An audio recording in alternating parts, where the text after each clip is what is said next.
Hi, and welcome back to Football Made Simple. In our previous video, we focused on how Bayern dominated in possession in their 2-0 win over Inter.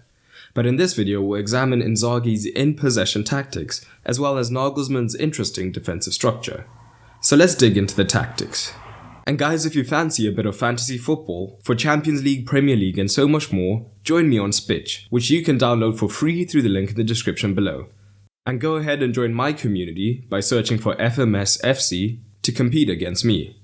Spitch is my preferred fantasy football app because it's not just about goals and assists, but things like tackles and passes count, so players like Rodri and Busquets are actually useful. And not only can you play for free, you can also win cash prizes as well, depending on which pitch you join. So, my team for this Champions League round looked like this, so join me on Spitch through the link in the description below. As discussed, Bayern attacked in a 3-1-3-3, so many of Inter's most dangerous moments came in the transition. When the ball was intercepted, it meant that Bayern only had one midfielder in Kimmich in defensive positions.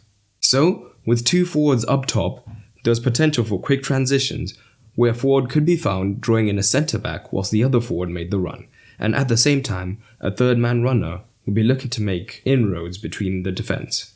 So here's a perfect example where Bayern were on the attack and Kimmich is somewhat isolated centrally. At the same time, Mkhitaryan is a midfield runner and Dzeko and Martinez are high up.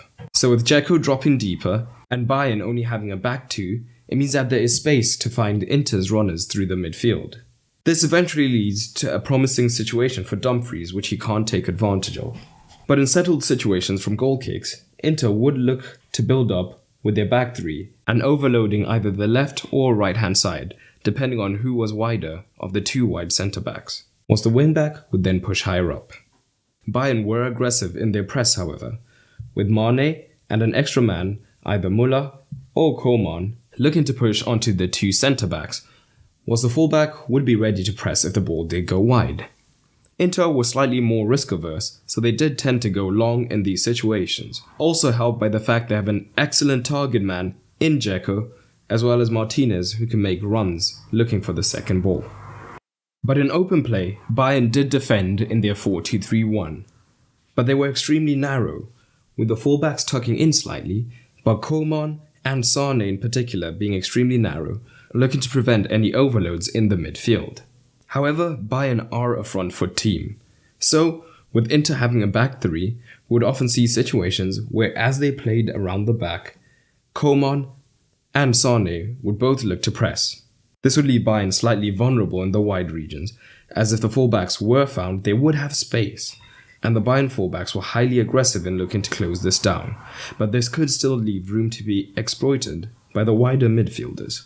So in this situation, we see Bayern defending in their narrow 4-2-3-1 in the midfield. As the ball is played around the back, we see Sane and Coman being more primed to press the wide centre-backs. So now, when Dumfries is found, Davis has to be highly aggressive, looking to close him down before he can make a pass. But the pass does come through, almost finding Kimmich on the wrong side of Çalhanoğlu. So another problem that Inter faced was that with the back three, there was a lack of ball progression from their centre-backs. As a result, their pivot in Brozovic had to drop deep to get on the ball and look to be the one to make the difference and get it higher up. Naturally, Mkhitaryan and Çalhanoğlu would then have to drop deeper as a result. However, where before it was a 3 versus 3 in the midfield, now Bayern had the extra man, so they could comfortably go pivot to pivot with an extra man patrolling, still making it difficult for Inter to play through the centre. So, as we see here, Brozovic was looking to drop into the backline to begin the play. Mkhitaryan and Çalhanoğlu are still high, so now there is just a gaping hole in the midfield for Inter, meaning when the centre-back goes for a riskier pass into the midfielder, it's easily intercepted. This then leads to a turnover, and Bayern are in an excellent position, with many men the wrong side of the Inter midfield. But one way that Inter did excel in the build-up in these situations was if an extra man was drawn high up for Bayern as they looked to press, and there was a pivot-to-pivot situation, Dzeko was very willing to drop into the midfield. So either he could receive the progressive pass, and then the rest of the Inter runners look to join in, or he could act as a decoy, causing the pivots to be more worried about his presence, allowing the other midfielders to then receive. So here, Brozovic is higher up, and Müller is covering him, but we can see Dzeko has now dropped in deeper. If he was not present, it would have been easier for the Bayern pivots to go man-to-man.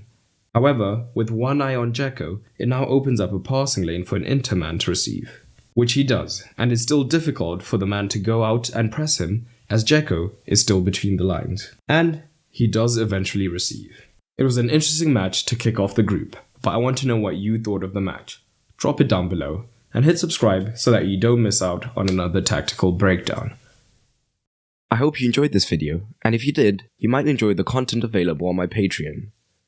Not only does Patreon help to support the continued production of content, as I am a one-man team, but it also gives you early access to videos that will come on the channel. You'll also get exclusive videos, get to vote on polls, and so much more. And it's cheaper than ever, no longer having a tier system, so everyone on the Patreon gets access to all the content. So head over to patreon.com/footballmadesimple to check it out.